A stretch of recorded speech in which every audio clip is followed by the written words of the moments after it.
Hey everybody, it's George Bender. And Rich Kizer. And How cool is this? Very cool. And I know we were supposed to be on a few seconds earlier, but I know time zones screw me up, and I thought we were on in an hour. Perception's everything, George. Perception is everything. You gotta get it together. No, wait, who was out buying donuts, me or you? I bought them for you. Yeah. So we're here to talk about perception and how your store is perceived in your marketplace. Now, you don't have to have a store to worry about your perception. You can be a designer, you can be any kind of member, and you just have to look at your perception from a personal perspective. So in other words, Rich, how to see your store through your customer's eyes. And welcome to our office. Exactly. Yeah. Hi, Eileen. Eileen Hull just joined, and she's in her camper going around the country. So I hope you pulled over to watch this. So let's talk about perception. So there's no reality in business, there is only perception, and you are what you are perceived to be by your customers and your community, whether you like it or not. Yep. And that's something that you really need to pay attention to. If you've been with us before, you've heard us talk about no reality, only perception, and heard us talk about 10 seconds. People make a value judgment about you and about your store within 10 seconds or less. So that's not fair. No, but you do it, I do it, everybody who's watching us does it. When we walk into a store, the first thing we do within 10 seconds, we decide whether it's a good place to be or it's not a good place to be. And I say it's not fair, but you know what? Reality is reality, right? Yeah. I mean, sometimes you're not having the best day or whatever the case, but you don't get a break. Doesn't matter. It is 10 seconds and it's in the customer's mind. And I have got to tell you that I've got probably one of my favorite impacting perception lessons I've ever had in my life. I'm a nut. The reason I'm a nut is because he is a nut. Well, when we go to hotel rooms, and we are in a lot of hotel rooms, she has hers, I have mine.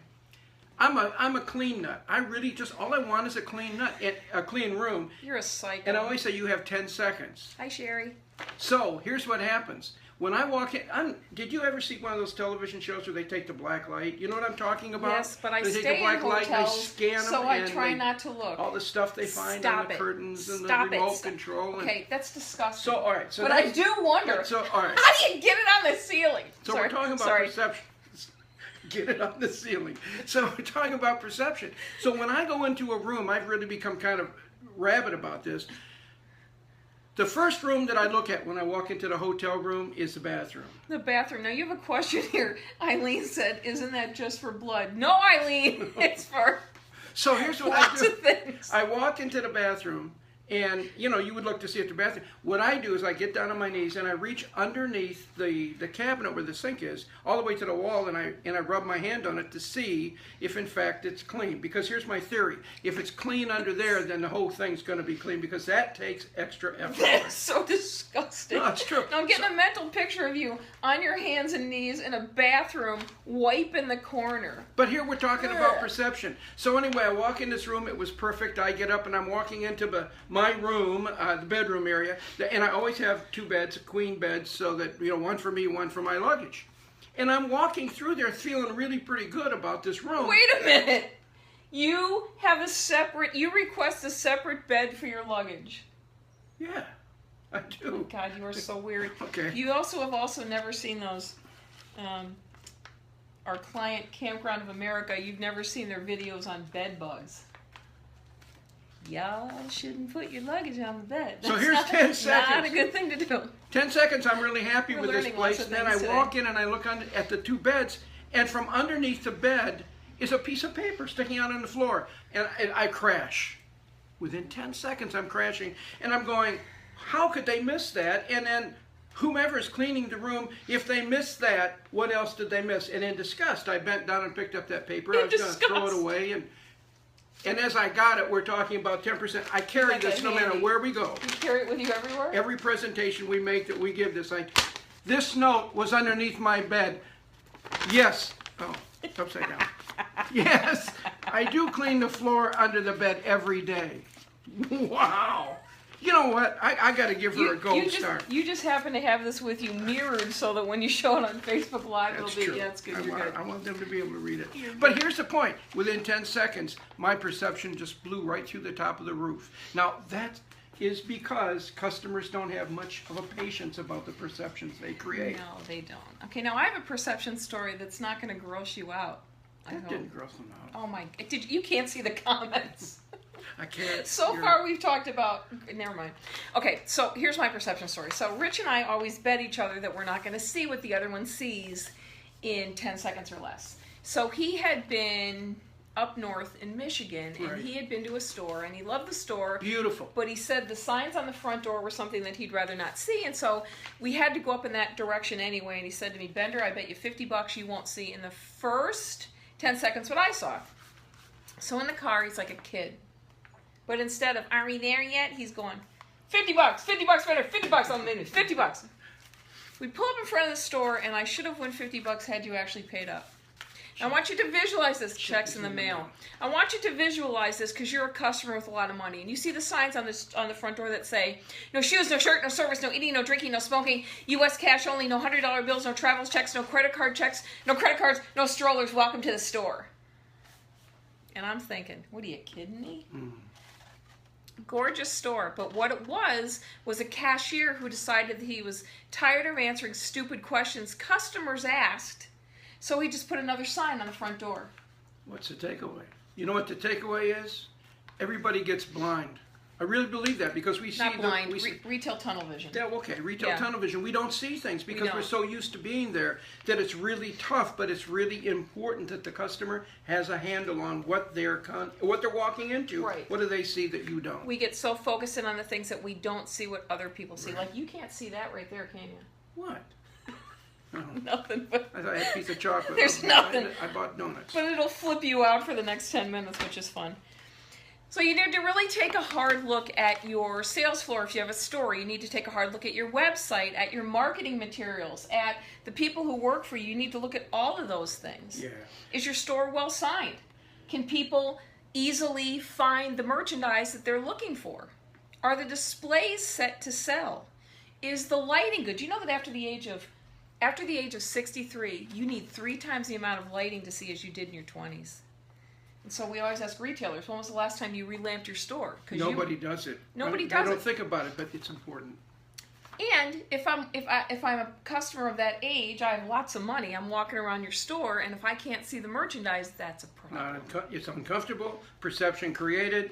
Bang. Exactly. Strike against you. Exactly. So it's important to look at everything from the customer's point of view in your business. If you guys are designers, look at your marketing materials. Look at your social medias. Look at everything because the customers do. Right. So, Rich, there's also this other thing called real time versus perceived time. And what that is when we do this exercise, we take a stopwatch and we follow customers that get out of their car and they walk into a store, or they're walking the sidewalk and they walk into that store. Right. And the minute they break the threshold, we hit the stopwatch. Time starts. Right. And then they go in and we follow them, stalk them, so to speak. But as we do, we wait until someone comes up and says something to them. Obviously, may I help you? Or don't do that. But hello, how are you? Whatever the case, click, and we hit the stopwatch. So we know how long it took for that customer to be recognized. Then when they come out, we've got our cards in our hands. We hand them our business cards, say we have no relationship to the store. We were just doing some research and want to ask you, about how long did it take them to greet you when you walked into the store? And you know what's really amazing? If you don't get something that creates a thought process in the customer's mind, perception becomes a lot longer. Because may I help you, it doesn't even register as a greeting. Right. But what we did is we changed it in some of the stores to say, what we want you to ask is, it looks like rain today. Do you think it's going to rain soon? So start a conversation. It made the customer get involved. Right, have a conversation. And then all of a sudden, from what was really not true, how long it took, it became very close to reality because they said, oh yeah, the minute I walked in, they asked me about the weather or something.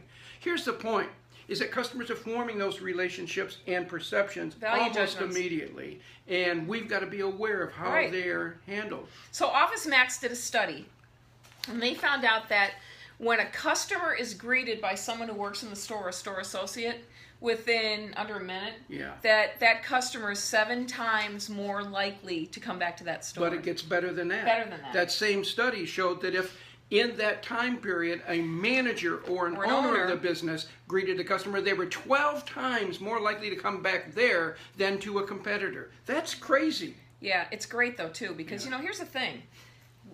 People can order what you sell online. They can order what you sell from catalogs or HSN or all those different places, but they can't get it any way else the way they can get it from you. So your store is an experience, and that experience has perceptions. So we have this thing called the 7-tile rule. Which just means that when anybody in the store walks within 7 tiles of a customer, they have to recognize 7 feet. 7 feet. 7 tiles, 7 feet. And they have to recognize them. Now, I'm not saying you have to say, may I help you, may I help you, may I help you. Every time you walk by, they'll think you're weird.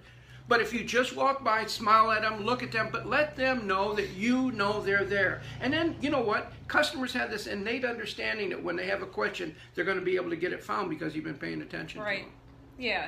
And I love the fact that they're going to think that they're weird coming from a man who has a bed for his luggage and gets on his hands and knees in the bathroom to check the bathroom. Those of you that joined us just now, you're going to have to go back and see about the fun things Rich does when he gets into a hotel room.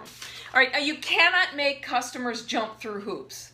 You know, you might have policies and procedures that you think are right for your store, for your business, and they are right for you, but that doesn't mean that they're right for your customers. So, customers, you know, they're comparing everything you do with other people that you compete with. I'm going to give you a perfect example of that, making customers jump through hoops.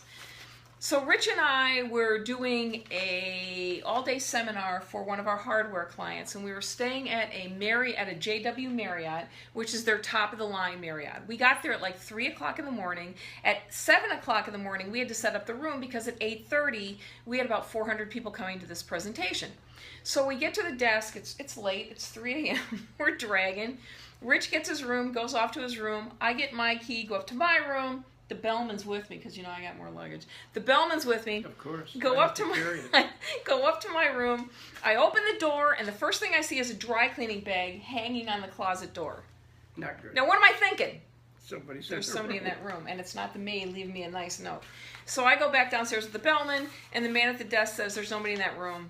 We don't have any other rooms. I'm telling you, there's no one in that room going back. So like a moron, we go back up, me and the bellman. Open the door again. In the meantime, I'm sound asleep. You're sound asleep. Walk in a little bit, and I look into the bathroom, and there's a wet towel on the floor. I'm not walking any further because there's people in this room, and that get ugly. I don't want to see that. So I go back down, and the manager says to me, look, lady, he was nicer. He said, look, there's no one in that room, I can guarantee you, and but it's dirty. He didn't account for that. There's no one in that room. But we don't have any other rooms at the hotel tonight, so what we're going to have to do is walk you, they call it, and send me to another hotel about 6 miles down the road that's a comparable, right? Comparable hotel. Yeah, by now it's like 3:45. Not doing it. I'm still sleeping. Yeah, you're still sleeping. So I looked around the lobby and I said to the guy, you have a very nice lobby here at the JW Marriott. So what I'm going to do is I'm just going to sleep on this couch. I'm sure you have a wonderful ladies' room I can wash up in the morning. So what I did was I laid my garment bag on the couch and I started unpacking my clothes, and I'm not kidding you, by the time I put my underwear on the lampshade, guess what they found? A room. Yeah, a room. Did they have to make me do that? Of course not. And I've been telling that story for a long time. So the next night, we get in our car, drive over the mountains to Las Vegas. We pull into the Mirage, where we have spent $75 a night for 2 rooms. Rich goes, gets us checked in because I'm pretty much laying on a bench in the lobby. I'm so tired. He comes back. And it took a long time. He's got 1 key, and he says, Bender, she told me this would be okay. You're sold out, but this will be okay. So if you don't know us, we're married, but not to each other. And that ain't going to happen. We're not staying in the same room. But he goes, she just said, trust me. She's yelling from the counter, trust me, just do it. So we go to this private elevator bank. We go up the elevator, turn the key, and open the door to a 2,500 square foot 2-bedroom suite that came with a butler. And we kept it the entire time we were there and only paid $75 a night. Now, she didn't make us jump through hoops, right? You know, and that's the key. It's not that we got something extraordinarily expensive for next to nothing. What the perception builder was is there was a problem, but they were ready to handle it. She took care of it. She was allowed to take care of it, right? Things that customers are going to have problems with. Exactly. You have to anticipate. I mean, that's what we're talking about here. Okay, well, let's one more thing. Now, the policy signs. The policy signs in your store, in your business, have to be positive. You got to nuke the no-no-nos. We walk into a store, and the sign behind the cash register says, no returns, no exchanges, no refunds, don't ask without your receipt. Period. The word period. Yeah, I'll just put a sign on my forehead. I ain't shopping here. So I walk up to the owner of the store and I said, "Are you in the sales prevention business?" And he looked at me and he thought, what is that kind of a... I said, "What does that sign say?" And he said, "Well, if you're so smart, if you're so smart, how would you say it?" And what I told him was this. I said, "Returns, exchanges, and refunds gladly made. Your receipt guarantees it." Didn't I just say the same thing? Perfect. But I didn't get in your face. I wasn't all up in your grill, so to speak. That's what they say. You got a grill? I got a grill. You can say anything, and say it in a nice way instead of no, no, no, no, no. So, Rich, our time is almost up here, and I think what we're saying is the bottom line is you have to be your own customer and look at everything from the customer's point of view. You have to look at the merchandise and say, does it tell a story or is it boring because it's on a fixture and it's just stacked? That's right. Those are the things that, because customers know every store in the world and they know what's good. Yes, and they do. know what sucks. And you know what? Regardless, if it's not good enough, it's not going to happen for that customer. Somebody paint Rich a sign, please, and send it to him that says, "Customers know what sucks." That's good. Did I say that? You did say that. So, Must mean as we're wrapping it up, two things. Yesterday was our 27th anniversary as a speaking team. You believe that? 27 years. That's pretty good. And yesterday... And we're still getting along. I know. Yesterday, our Retail Adventures blog, which is retailadventuresblog.com, lots of great information on there, was named the top retail blog by Fit Small Business, which is kind of a big deal, and we're celebrating. We are. So That's why until... I got the donuts. I got the donuts. So, until we see you again, I'm George. I'm Rich. And we will see you soon. Down the road.